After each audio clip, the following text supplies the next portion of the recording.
प्रदेश शासन के उच्च शिक्षा विभाग तथा मध्य प्रदेश हिंदी ग्रंथ एकेडमी के संयुक्त तत्वाधान में राष्ट्रीय शिक्षा नीति 2020 के अंतर्गत भारतीय ज्ञान परंपरा विविध संदर्भ विषय को केंद्र में रखते हुए 2 दिवसीय कार्यशाला आयोजित की जा रही है।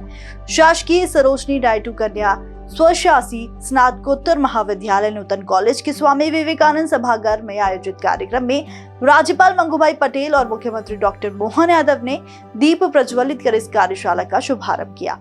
कार्यक्रम के मंच पर राज्यपाल और मुख्यमंत्री के साथ प्रदेश के उच्च शिक्षा मंत्री इंदर सिंह परमार विशिष्ट अतिथि के रूप में मौजूद रहे। इस विषय पर यह 2 दिवसीय कार्यशाला आज हमारे उच्च शिक्षा विभाग हिंदी ग्रंथ अकादमी के द्वारा आयोजित की गई थी। माननीय महामहिम मंगूभाई पटेल और मैं स्वयं और माननीय उच्च शिक्षा मंत्री हमने इस उद्घाटन सत्र में भाग लिया। मुझे इस बात की प्रसन्नता है कि धीरे धीरे हमारी उच्च शिक्षा नीति लगभग 4थे वर्ष में प्रवेश कर रही है और उस नाते से आने वाले समय में भारतीय ज्ञान की कई सारी विधाओं को अलग अलग सब्जेक्ट के माध्यम से विद्वानों को लेकर के उच्च शिक्षा विभाग इस दिशा में ठोस कदम उठाए। आगामी शैक्षणिक सत्र में इसकी अत्यंत आवश्यकता होगी। मुझे इस बात का संतोष है कि विभाग बहुत दक्षता के साथ अपना काम कर रहा है। यहाँ मैंने इस बात को भी रेखांकित किया है कि जो विश्वविद्यालय हमारे बाहर भारत के बाहर भी आकर के शिक्षा के मामले में अपनी साख बनाए, विभाग की जो आवश्यकता होगी, जो ज़रूरतें होगी, शासन उनके साथ खड़ा है।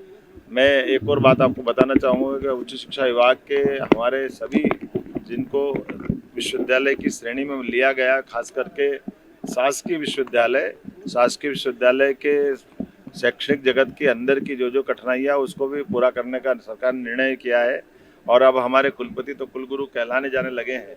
मुझे इस बात का संतोष है कि उच्च शिक्षा विभाग लगातार अपनी साख बनाता जा रहा है। मेरी अपनी ओर से बधाई।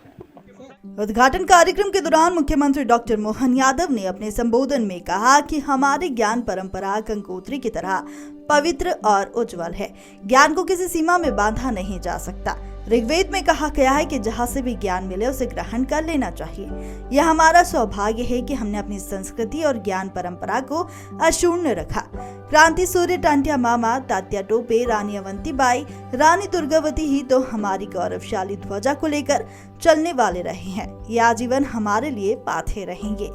मृदुभाषी के लिए भोपाल से रश्मि जैन की रिपोर्ट। वीडियो को लाइक करें, शेयर करें। मृदुभाषी से जुड़ने के लिए चैनल को सब्सक्राइब करें। नोटिफिकेशन के लिए बेल आइकन दबाना ना भूलें।